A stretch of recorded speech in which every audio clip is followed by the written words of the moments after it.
अस्सलाम वालेकुम। हमारे चैनल किताब कहानी में खुश आमदीद। तो चलिए चलते हैं आज की कहानी की तरफ। घर के दरवाजे पर जो भी बारात आती मेरी भाभी को देखते बिना निकाह के लौट जाती। तंग आकर अम्मा ने भाभी को घर से निकाल दिया। भाभी का कोई नहीं था, मुझे तरस आ गया। मैंने भाभी को बुर्का पहनाकर अम्मा को झूठ बोलकर घर में ले लिया कि मेरी दोस्त है, कुछ वक्त के लिए घर पर रहेगी। अम्मा मान गईं। भाभी रोज रात मेरे हाथ पैर दबाती और मैं गहरी नींद सो जाती। जब एक रात मेरी गहरी नींद से आंख खुली तो देखा भाभी मोहब्बत से देखते मेरे गाल सहला रही है। मैंने डर कर पीछे होते जैसे ही उनका नकाब खींचा, जान निकल गई कि भाभी तो मेरे बड़े भाई की शादी को 3 साल से ज्यादा का अरसा गुजर चुका था, लेकिन अभी तक उनके यहाँ कोई औलाद नहीं हुई थी। मेरी माँ बड़ी ही परेशान रहती थी कि उनके बड़े बेटे के यहाँ कोई औलाद नहीं हो रही, न जाने कब होगी। बस इसी बात ने मेरी माँ को बड़ा ही परेशान कर दिया था। लेकिन मेरे भाई को अपनी बीवी से बेहद मोहब्बत थी। वो किसी भी कीमत पर इसे छोड़ना नहीं चाहते थे।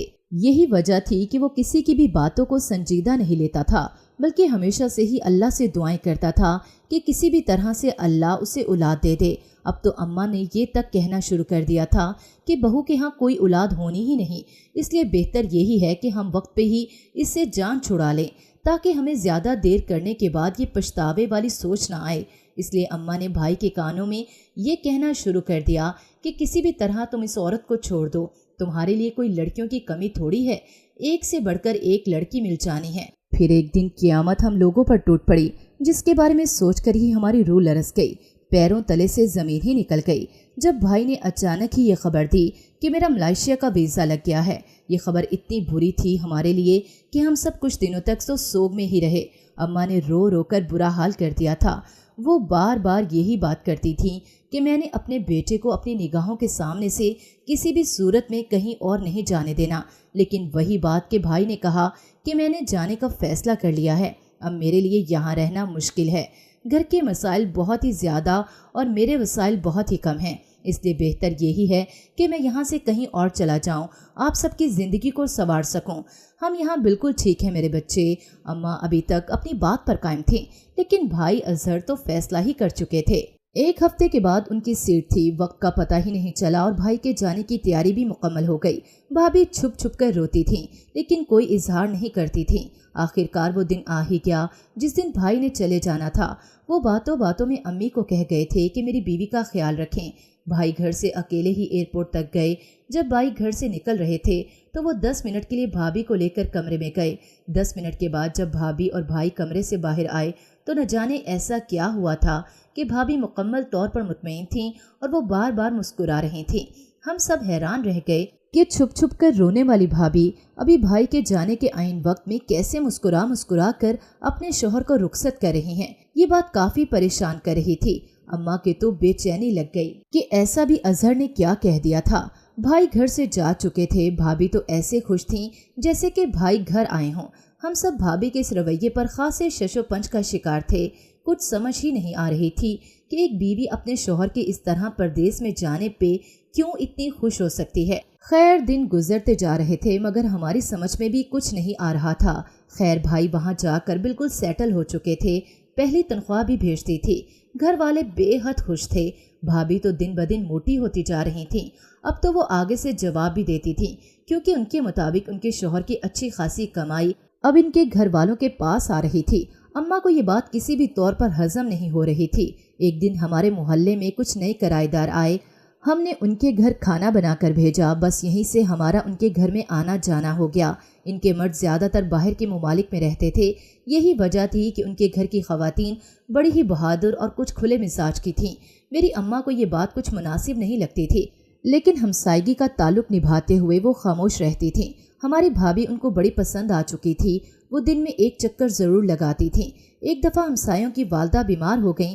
भाभी और मैं उनको पूछने के लिए गई तो भाभी की नेक सीरत और खुश इखलाकी की वजह से बेहद मुतासिर हो गई थीं। हर वक्त साथ वाली खाला भाभी की तारीफ़ें ही करती रहती थी। भाभी भी अब ज़्यादा वक्त उनके घर में ही गुजारती थी। एक दिन भाभी सुबह किचन में काम कर रही थीं कि साथ वाली खाला की छोटी बेटी आई और कहती कि भाभी को अम्मा बुला रही हैं। पहले तो मेरी अम्मी ने नागवारी का इजहार किया, लेकिन जब भाभी को तैयार पाया तो कुछ भी नहीं कहा। भाभी जल्दी से बिना कुछ पूछे इसके साथ ही चली गईं। हम लोग इन्हीं को देखते रहे कि भाभी के पाँव कुछ ज्यादा ही खुल गए हैं। अभी यही सोच रहे थे कि भाई की कॉल आ गई। अम्मा ने कॉल सुनते ही शुरू से लेकर आखिर तक सारी दास्तान सुना डाली और भाभी की इतनी शिकायत लगाई कि भाई बेचारे कॉल ही बंद कर गए। अम्मा बाद में भी बोलती ही रहीं, लेकिन कौन सुनता था। इस दिन तो भाभी ने भी हद ही कर दी कि वो पूरा दिन ही घर नहीं आई। 2 दफ़ा बुलाने पे भी उनकी तरफ से एक ही जवाब था कि मैं यहाँ खाला के पास हूँ उनकी खिदमत के लिए। अम्मा ये सब कुछ सुनते ही हत्थे से उखड़ गईं। अरे हमारी खिदमतें तो होती नहीं, इससे लोगों की करती फिर रही है। अम्मा काफ़ी देर बर्दाश्त करने के बाद भागती हुई साथ वाली खाला के घर गईं ताकि अपनी बहू रानी को वापस ला सकें। अम्मा जितने गुस्से में गई थीं, मुझे लगता था कि शायद आज कुछ बहुत ही बुरा होने वाला है, इसलिए मैं भी अम्मा के साथ ही चली गई। जो ही हम लोग खाला के घर गए तो वहाँ का मंजर देखकर ही हमारे पैरों तले से ज़मीन निकल गई। मेरी भाभी खाला के बेटे के कमरे में थीं और उसके कपड़े इस्त्री कर रही थीं। अम्मा तो ये सब देखकर ही चलाने लगी, लेकिन मैंने उनको बड़ी ही मुश्किल से काबू में किया था। मैंने अम्मा से कहा कि अम्मा आप कुछ देर सब्र करें, सब कुछ हमारे सामने आ जाएगा। लेकिन अम्मा ने कभी किसी की कब सुनी थी जो आज सुन लेती। वो ऊंची आवाज में बोलने लगी कि भाभी की नजर पड़ गई। हमें देखते ही उनके चेहरे का रंग उड़ चुका था। जल्दी से वो कपड़े वहीं पर रखे और हमारी तरफ भागती हुई आईं और कहने लगी, वो खालिद कल रात की फ्लाइट से ही पाकिस्तान आया, इसलिए घर में काम बहुत ही ज्यादा था, जिसकी वजह से मैंने सोचा कि कुछ हाथ ही बटा दूं। अम्मा घूरती हुई निगाहों से भाभी की जानिब देख रही थी, लेकिन मुंह से कुछ भी नहीं कहा, क्योंकि मैंने उनसे वादा किया था कि कुछ भी हो मैं भाभी के तमाम राजों से पर्दा हटा कर ही रहूंगी। कुछ ही देर में खाला भी अपने कमरे से बाहर आईं और कहने लगी कि नाइला बड़ी ही अच्छी बहू है, माशाल्लाह सुबह से ही कामों में लगी हुई है। हाँ जी, मेरी बहू तो बहुत ही अच्छी है, बड़े काम करती है और सबका बेहद ख्याल भी रखती है, तभी तो अपने घर वालों को छोड़कर यहाँ आकर बैठी हुई है। खाला को अम्मा की ये बात शदीद चुभन का एहसास दिला गई। उन्होंने भाभी की तरफ बड़े ही गौर से देखा और साथ में कुछ इशारों में कह भी दिया। भाभी ने कुछ समझते हुए घर की राह ली और फिर हम लोग भी घर वापस आ गए। घर आकर अम्मा ने भाभी की बहुत ही ज्यादा बेइज्जती की और साथ में भाई को भी कॉल करके सब कुछ बता दिया। लेकिन ये बात बड़ी ही अजीब थी कि जब हमने भाई को सब कुछ बताया तो वो फिर भी भाभी को कुछ नहीं कह रहे थे, बल्कि जब उनकी भाभी से बात होती तो वो उल्टा भाभी को ही तसल्लियां दे रहे होते थे। ये बात भी इतनी अजीब थी कि भाई वहां होकर भी यहाँ पाकिस्तान में अपनी बीवी पर इस कदर भरोसा करते थे, लेकिन भाभी का बहुत ही ज्यादा हमसायों की तरफ आना जाना हो गया था। अब हम लोगों ने भाभी को टोकना छोड़ दिया था, क्योंकि वो किसी की सुनती तो थी ही नहीं। जिस दिन भाभी पूरा दिन उनके पास उनके घर में रहीं तो अम्मा उस पूरा दिन पेचो ताप खाती रहीं और साथ में ये भी कहती रहीं कि मुझे इसके अब वालदैन से भी बात करनी ही पड़ेगी। मैंने बड़ी ही मुश्किल से अम्मा को ये बात समझाई कि बिला वजह बात का बतंगर ना बनाएं, क्योंकि ये हमारे घर का मामला है और अगर इस बात को हमने उछाला तो हो सकता है भाभी साफ ही मुकर जाएं इस बात से और ये कह दें कि ये सरासर मुझ पर इल्ज़ाम है। इसलिए बेहतर यही है कि हम भाभी को ये सब कुछ करने दें। आखिर कब तक करेंगे ऐसा, एक दिन तो पकड़ में आएंगी ही ना। अभी ये सारी बातें ही ख़त्म नहीं हुई थीं कि एक रात 9 बजे वाली खबरों पे एक क़यामत भरी खबर चल रही थी कि मलेशिया में एक कश्ती डूबने से 10 अफराद पानी में डूबकर जिंदगी की बाजी हार गए और जब इन डूबने वालों की शनाख्त उनके शनाख्ती कार्ड से की गई तो उनमें हम बदकिस्मत भी शामिल थे, जिनके प्यारे हमेशा हमेशा के लिए इस दुनिया से चले गए थे। ये कोई आम सी खबर नहीं थी कि इस पे कोई एहतजाज ही ना किया जाता या 10 दिन का मातम ही कर लेते। अम्मा ने तो सारा इल्ज़ाम ही भाभी पर रख दिया कि वो है ही मनहूस जिसकी वजह से ये सब कुछ हो रहा है। भाभी की सूरत हाल तो सबसे ज्यादा बुरी थी कि वो ना तो खुलकर रो रही थी और ना ही कोई वावेला कर रही थी। सारे आंसू अपने अंदर ही गिरा लिए थे। पूरा दिन चुप करके बैठी रहती या फिर घर के कामों में लगी रहती थी। फिर 40वां भी हो गया और आखिरकार भाभी की इद्दत भी खत्म हो गई। अम्मा ने भाभी के घर वालों को बुलाकर कहा कि अपनी बेटी को यहाँ से ले जाएं, क्योंकि शौहर तो इसका रहा नहीं, इसलिए हमारे पास तो इसका कोई काम भी नहीं है। भाभी के वालिदैन ने बड़ा ही इसरार किया कि भाभी इनके साथ उनके घर में ही चलें, लेकिन भाभी के इनकार ने सबको हैरान कर दिया। मैं यहीं पर रहूंगी, मुझे कोई ज़रूरत नहीं अपना घर बार छोड़ने की। और हाँ, एक बात सब लोग सुन लें कि ये मेरे शौहर का घर है, वो है या नहीं, लेकिन उसकी यादें यहीं पर हैं। हम सब की बोलती एक दफ़ा तो बंद ही हो गई, क्योंकि भाभी तो वो पहले वाली भाभी रही नहीं थी। अम्मा भी कुछ बोलने के काबिल नहीं रही थी। इद्दत ख़त्म होते ही भाभी ने सारे घर को संभाल लिया था। اب تو وہ اتنی بااعتماد ہو چکی تھیں کہ کسی سے بھی نہیں ڈرتی تھیں، لیکن اب ایک بڑا مسئلہ ہو گیا تھا کہ بھابھی کے ہوتے ہوئے میرا کہیں بھی رشتہ طے نہیں ہو رہا تھا۔ لوگ آتے تو مجھے دیکھتے تھے، لیکن جب جوان بھابھی کو دیکھتے تو کہتے کہ جوان بھابھی کو گھر میں بٹھا کر رکھا ہوا ہے، پہلے اس کو تو کہیں بیاہ لو، پھر اپنی بیٹی کا بھی سوچ لینا۔ جب یہ بات حد سے زیادہ بڑھنے لگی تو اماں نے ایک دن مجھے اور بھابھی کو اپنے پاس بٹھایا اور ساری صورتحال بتا دی۔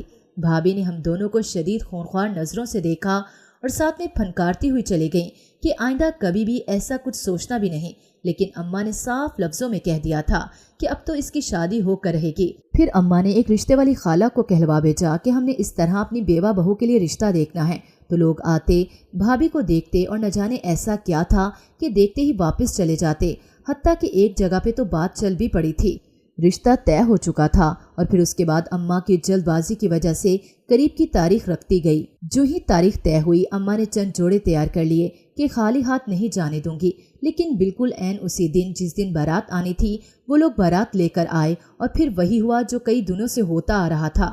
باراتی گھر کے اندر ہی بٹھائے گئے تھے کیونکہ تھوڑے سے تھے۔ جو ہی باراتی گھر کے اندر بیٹھے ہوئے تھے تو بھابھی تیار ہو کر ساتھ والے کمرے میں تھیں۔ وہ کسی کام سے باہر نکلیں اور پھر اس باراتی کے مطابق اس کے سر پر آسمان گر پڑا۔ جیسے ہی اس نے بھابھی کو دیکھا تو دوسرے باراتیوں خاص طور پر دلہا کے کان میں کچھ کہا اور وہ ایک دم سے یوں گھبرا اٹھا جیسے اس کی شادی کسی انسان سے نہیں کسی آتما سے ہو رہی ہے۔ باراتی حیرانگی سے کہیں زیادہ پریشانی کے عالم میں ادھر ادھر دیکھ رہے تھے۔ انہوں نے نہ آؤ دیکھا نہ تاؤ، جلدی سے سر تا پیر بھاگ گئے۔ اماں نے جب یہ سارا منظر دیکھا تو سر پکڑ کر وہیں بیٹھ گئیں اور کہنے لگیں کہ یہ منحوس ہم سب کو اپنے ساتھ ہی لے کر ڈوبے گی۔ اب کی دفعہ تو بھابھی بھی رو پڑیں، آخر کو وہ بھی انسان ہے۔ اماں نے اسی رات کو بھابھی کو گھر سے نکال دیا، جب سے وہ عدت کے بعد بھی ہمارے گھر میں ہی رہ رہی تھیں، تو تب سے ہی ان کے میکے والوں نے بھی ان سے تمام رشتے ناطے توڑ لیے ہوئے تھے۔ اب ان کا اس دنیا میں کوئی بھی نہیں تھا۔ اماں نے اسی شام کو بھابھی کو دھکے دے کر گھر سے باہر نکال دیا۔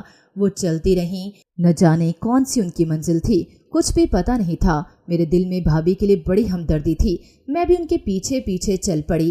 بھابھی بڑی مشکل سے چل رہی تھیں اور ایک جگہ رک کر سانس لینے لگیں تو میں جلدی سے ان کے پاس پہنچ گئی اور کہنے لگی، آپ بھابھی گھر چلو، میں آپ کو یوں مارا مارا پھرتا ہوا نہیں دیکھ سکتی۔ لیکن وہ تو بس روئے ہی جا رہی تھیں، لیکن میرے ساتھ چل پڑیں۔ ہم لوگ جیسے ہی گھر پہنچے تو اماں ایک نقاب پوش کو میرے ساتھ دیکھ کر سیخ پا ہو گئیں اور کہنے لگیں، یہ کس کو ساتھ لے کر آ گئی ہو؟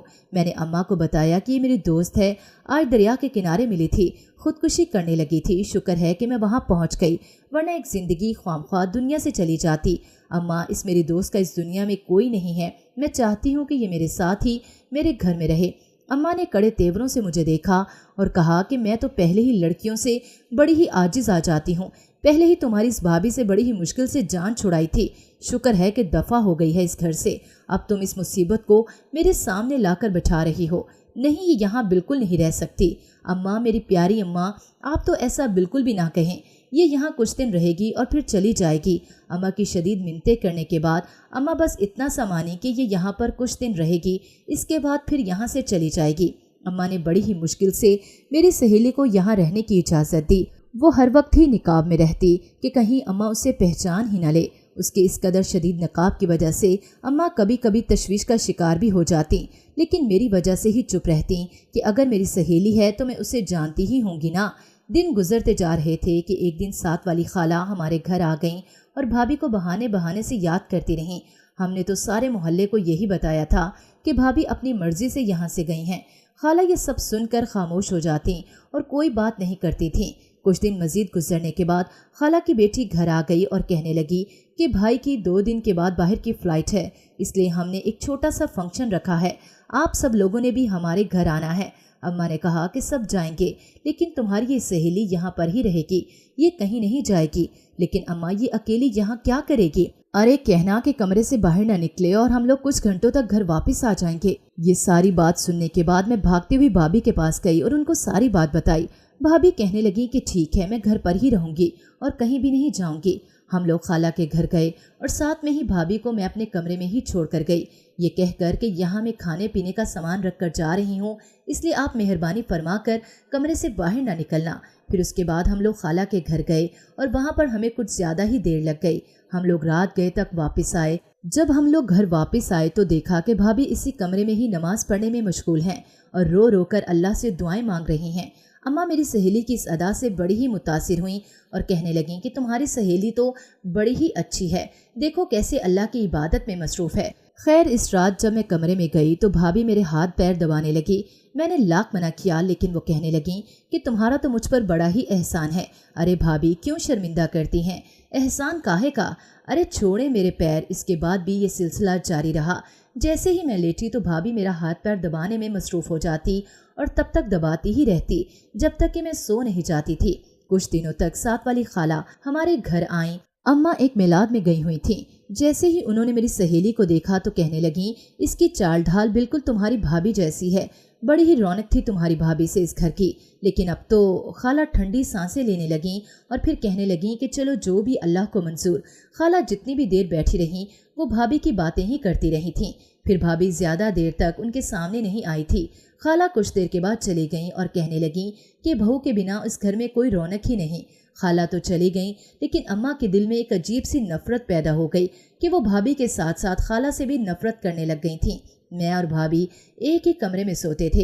एक रात मैं कमरे में कुछ देर से गई तो भाभी मेरे जाने तक सो चुकी थीं। हालांकि ऐसा होता नहीं था कि वो मुझसे पहले सो जाती, लेकिन आज ये सब हुआ था। मैं भी बेड की दूसरी तरफ जाकर खामोशी से लेट गई थी। लेकिन रात के तीसरे पहर मेरी आंख कमरे में होने वाली आहट पर खुल गई। कोई सरगोशियों में आपस में बातें कर रहा था, लेकिन इनमें से एक मर्दाना आवाज़ थी और दूसरी जनाना। जो जनाना आवाज़ थी वो तो थी ही भाभी की, लेकिन मर्दाना आवाज़ मेरी पहचान में तो आ रही थी, लेकिन किसकी थी ये बिल्कुल भी समझ में नहीं आ रहा था। खैर मैंने सोचा कि उठकर तो देखूं कि ये क्या चक्कर है। जैसे ही मैंने आंखें खोली और पूरे होशो हवास में इनकी बातें सुनी तो मेरे पैरों तले से ज़मीन ही निकल गई जब वो मर्द भाभी से कह रहा था कि सिर्फ चंद दिनों की तो बात है, फिर सब कुछ हमारे मुताबिक ही होगा, परेशान होने वाली तो कोई बात ही नहीं ना। कुछ दिन सब्र से काम ले लो, फिर भी अगर सब कुछ ठीक नहीं हुआ तो मैं जिम्मेदार हूँ, लेकिन सारे हालात कैसे ठीक होंगे। भाभी परेशान होकर कह रही थी, हो जाएंगे सारे हालात, बिल्कुल ठीक हो जाएंगे, बस तुम कुछ हौसला रखो। अगर हो सके तो चंद दिन और यहाँ पर सब्र से गुजार लो, फिर देखना किसी भी किस्म का कोई भी मसला नहीं होगा।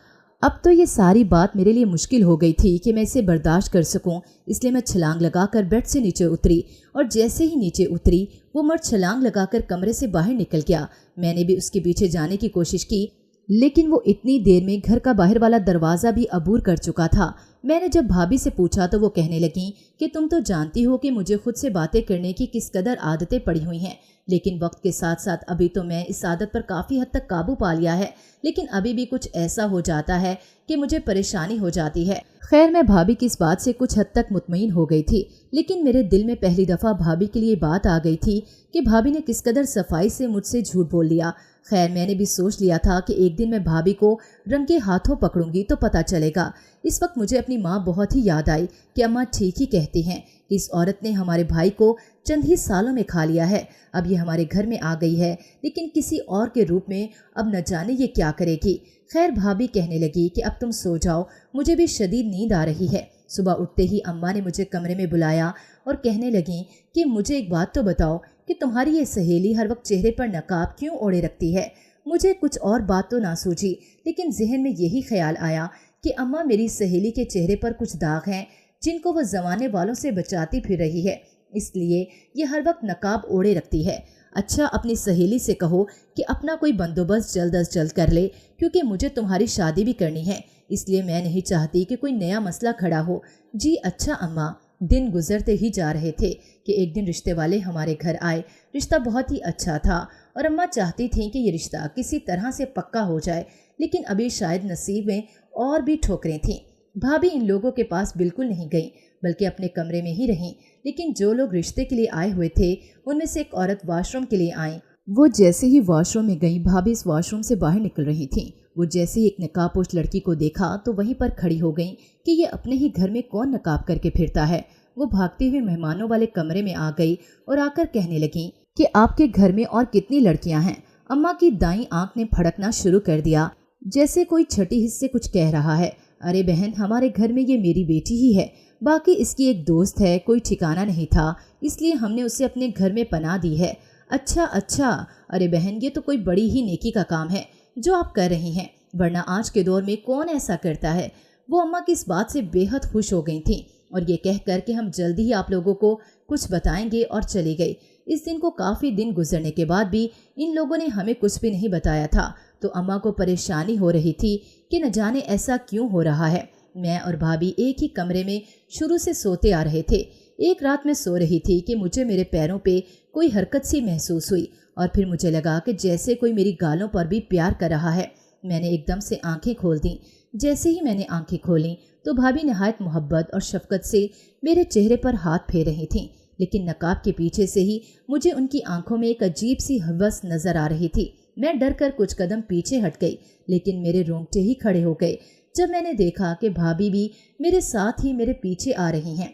میں بے تحاشا ڈر گئی اور سمجھ ہی نہیں پا رہی تھی کہ یہ سب کچھ کیا ہو رہا ہے۔ جب یہ سب کچھ کافی دیر تک جاری رہا تو میں نے ہمت کی اور اٹھ کر دوسری کرسی پر جا بیٹھی۔ بھابھی بھی میرے ساتھ ہی میرے پیچھے ہی آ گئیں۔ میں تو بے حد گھبرائی اور سوچنے لگی کہ یہ کیا ہو رہا ہے۔ اب جیسے ہی میں کچھ قدم پیچھے ہٹی مجھے بھابھی کی آنکھوں میں ہوس سی نظر آنے لگی۔ میں نے آؤ دیکھا نہ تاؤ، میں نے بھابھی کا نقاب الٹ دیا۔ میں نے جیسے ہی یہ سب کچھ کیا تو میرے پیروں تلے سے زمین ہی نکل گئی، کیونکہ وہاں تو بھابھی تھی ہی نہیں، بلکہ وہ تو ساتھ والی خالہ کا بیٹا تھا جو کچھ دن پہلے ہی باہر والے ملک چلا گیا تھا۔ جب یہ چلا گیا تھا کچھ دن پہلے تو پھر یہ واپس کیسے آ گیا ہے؟ میرے حواس تو بالکل ہی ختم ہو چکے تھے۔ اس سے پہلے کہ میں بے ہوش ہوتی میری آنکھوں کے آگے اندھیرا سا چھانے لگا۔ اس کے بعد مجھے کچھ بھی یاد نہیں تھا کہ میں کہاں پہ ہوں۔ صبح جب کافی دیر تک میں کمرے سے باہر نہیں نکلی تو اماں کو تشویش ہوئی اور وہ بھاگتی ہوئی کمرے میں مجھے یہ خوشخبری سنانے آئیں کہ رشتے والوں نے ہاں کر دی ہے۔ لیکن جب انہوں نے مجھے اس حالت میں دیکھا تو ساری باتیں چھوڑ کر میرے بارے میں ہی سوچنے لگی تھیں۔ مجھے بے تحاشا آوازیں دے رہی تھیں، لیکن میں کہاں کوئی سن رہی تھی۔ ڈاکٹر کو بلایا گیا تو پتہ چلا کہ میں نے کوئی بہت ہی زیادہ پریشانی لے لی ہے، اسی لیے میں رات سے بے ہوش پڑی ہوں۔ ڈاکٹر کے جانے کے بعد جب مجھے کافی دیر کے بعد ہوش آئی تو اماں مجھ سے کہنے لگیں کہ کیا ہوا ہے۔ میں نے ادھر ادھر دیکھا تو مجھے بھابھی کہیں بھی نظر نہیں آئی تھیں۔ اماں بھی پوچھنے لگیں کہ وہ تمہاری دوست کہاں ہیں، لیکن میں نہ صرف پریشان تھی بلکہ بالکل چپ بھی تھی کہ وہ تو پردے کے پیچھے نہ جانے کون تھی۔ جب خالہ کو پتہ چلا کہ میں بے ہوش ہو گئی تھی تو وہ مجھے پوچھنے کے لیے آئی تھیں۔ میں ان کے چہرے کی طرف دیکھ رہی تھی کہ جب وہ کہنے لگیں کہ ایسا بھی کیا دیکھ رہی ہو؟ کچھ نہیں خالہ، خالد بھائی کیسے ہیں؟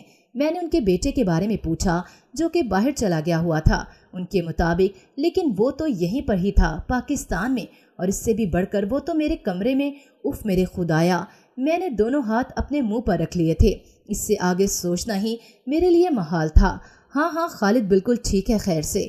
خالہ نے مختصر سی بات کی اور پھر جلدی سے اٹھ کر چلی گئی جیسا کہ میں ان کی چوری نہ پکڑ لوں۔ بھابھی کا کچھ بھی پتہ نہیں تھا وہ کہاں گئی، کیوں گئی، اور اس کے بعد وہ کہیں نظر بھی نہیں آئی تھیں۔ جب اس واقعے کو کچھ دن گزر گئے تو ہم لوگ ایک دن بازار گئے تاکہ گھر کا کچھ سودا سلف ہی لے سکیں۔ جیسے ہی ہم ایک دکان میں داخل ہوئے تو ایک نقاب پوش عورت نظر آئی۔ اس عورت کی آنکھیں بالکل ہی بھابھی سے ملتی تھیں۔ وہ عورت خریداری کرنے کے بعد دروازے کے پاس کھڑی ہو کر کسی کا انتظار کر رہی تھی۔ جیسے ہی وہ باہر نکلی تو ایک گاڑی میں ایک مرد آیا اور ہارن بجانے لگا۔ ہارن کی آواز پہ میں نے چونک کر ادھر ہی دیکھا۔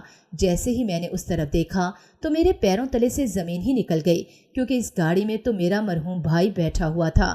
میں چیختی ہوئی اس گاڑی کے پیچھے لپکی اور لوگ میری اس حالت کو دیکھ کر مجھے تسلیاں دے رہے تھے۔ میں نے لوگوں کو ہٹاتے ہوئے راستہ بنانے کی کوشش کی، لیکن سب کچھ ہی بے سود ہی رہا۔ گاڑی آگے کو جا چکی تھی۔ میں نے ایک رکشہ پکڑا اور اس گاڑی کا پیچھا کرنے کو کہا۔ ہم اس گاڑی کے پیچھے ہی جا رہے تھے کہ وہ گاڑی ایک بڑے ہی عالیشان گھر کے سامنے رک گئی۔ جیسے ہی گاڑی رکی تو پہلے بھائی نیچے اترے، پھر اس کے بعد بھابھی بھی اتر گئیں۔ میں بھی ان کے پیچھے ہی گئی۔ اتنی سی دیر میں اماں بھی دوسرے رکشے میں وہاں پہنچ چکی تھی۔ وہ بھی بھائی کو اس طرح زندہ سلامت دیکھ کر حیران رہ گئیں۔ اظہر تم زندہ ہو میرے بچے؟ اماں نے بڑے ہی تپاک سے بھائی سے کہا۔ ہاں جی میں زندہ ہوں، لیکن اماں آپ نے مجھے مارنے میں کوئی کسر نہیں چھوڑی تھی۔ یہ سب کچھ کیا ہے اظہر؟ ابھی یہ باتیں ہی ہو رہی تھیں کہ وہاں پر خالہ اور ان کا بیٹا بھی آ گیا۔ بھائی نے بتانا شروع کیا کہ جب آپ لوگوں نے میری بیوی پہ حالات بہت ہی تنگ کر دیے تو میں نے الگ رہنے کا فیصلہ کر لیا تھا۔ پھر اس کام کے لیے مجھے خالد کی بڑی ضرورت تھی۔ اس نے سگے بھائیوں کی طرح میری مدد بھی کی۔ میں تو باہر گیا ہی نہیں تھا۔ बस कुछ ड्रामा किया, लेकिन इस ड्रामे की बदौलत भी आप लोगों ने मेरी बीवी को घर से धक्के देकर निकाल दिया। ये जो बार बार घर से बाहर निकलकर खालिद के घर जाती थी, तो इसकी वजह यही थी कि खालिद और खाला को मैं रोज़ की रोज़ खबरें देता था। इन दोनों को सब कुछ इल्म था और खालिद ने मेरी बीवी को अपनी सगी बहन बनाया हुआ था, लेकिन आप लोगों ने इसको भी नहीं बख्शा। वो बेचारा इल्ज़ामात सहता रहा और सब कुछ बर्दाश्त करता रहा, लेकिन मुँह से एक लफ्ज़ भी नहीं बोला, सिर्फ इसी वजह से कि उसने मुझसे दोस्ती निभाई थी। वो गैर होकर भी मेरी मदद करता रहा और आप लोग मेरे अपने होकर भी क्या कुछ नहीं करते रहे मेरी बीवी के साथ। इसलिए हम दोनों ने यहाँ पर अपना घर बसा लिया है। हम दोनों यहाँ पर बेहद खुश हैं। ये मेरी पागल बीवी भाग भाग कर अपने उसी घर में जाती थी, फिर ये निकाब की सूरत में घर में रहने लगी, लेकिन आप लोगों ने फिर भी उसे रहने नहीं दिया, क्योंकि ये आपको शुरू से ही अच्छी नहीं लगती थी। क्यों अम्मा, ये सब कुछ क्या था? आप इसे अपने हाथों से ही ब्याह कर लाई थी ना, फिर ये सब कुछ क्या था? अम्मा मुंह में कपड़ा देकर रो रही थीं, साथ में ये भी कह रही थीं कि मुझे अपनी भांजी शफक से बड़ी ही मोहब्बत थी, इसलिए मैं उसे ही चाहती थी, लेकिन उसको मैं पहले दिन से ही कबूल न कर सकी। बस वो नफरत की आग भड़कती रही और उसने बड़ी खिदमत के बावजूद भी मेरे दिल में बिल्कुल भी जगह नहीं बनाई थी। और आज देखो कि मैं किस हाल में हूँ कि अपने ही बेटे को खो रही हूँ। अम्मा ने रोते हुए कहा, अम्मा आप अपने बेटे को खो चुकी हैं। हम लोग अपनी ज़िंदगी में बेहद खुश हैं, हमें बिल्कुल भी कुछ नहीं चाहिए, बस आप लोग यहाँ से जाएं। भाई ने ये सब कुछ कहा तो नफरत से मुंह फेर लिया। अम्मा बच्चों की तरह बिलक बिलक कर रो रही थीं। मेरे बच्चे, मुझे माफ़ कर दो, मैं आइंदा ये सब कुछ नहीं करूँगी। लेकिन भाई पर किसी भी बात का कोई असर ना हुआ। वो अटल फैसला कर चुके थे। फिर मैं भी आगे बढ़ी और भाई की मिन्नतें की, लेकिन सब कुछ बेसुध ही था। भाई फैसला कर चुके थे। मैं और अम्मा मायूसी के आलम में घर के बैरूनी दरवाजे से बाहर निकल रहे थे कि भाभी ने हम दोनों को रोक लिया और भाई से कहने लगी कि जो कुछ बीत गया है वो माजी था। मैं अपने ससुराल को कभी भी नहीं छोड़ूंगी, बल्कि मैं इसी घर में जाकर ही रहूंगी। ये मेरे अपने हैं, मैं कैसे इन सबको छोड़ दूं? भाई मुंह देख रहे थे और कहने लगे कि तुम किस मिट्टी से बनी हो? भाभी मुस्कुरा दी और कहने लगी कि मोहब्बत की मिट्टी से। अगर आपको हमारी आज की कहानी पसंद आई हो तो वीडियो को लाइक कीजिए, कमेंट सेक्शन में अपनी कीमती राय का इजहार कीजिए और हमारे चैनल किताब कहानी को सब्सक्राइब करना मत भूलिए। मिलते हैं कल एक नई दिलचस्प कहानी के साथ। अल्लाह हाफिज।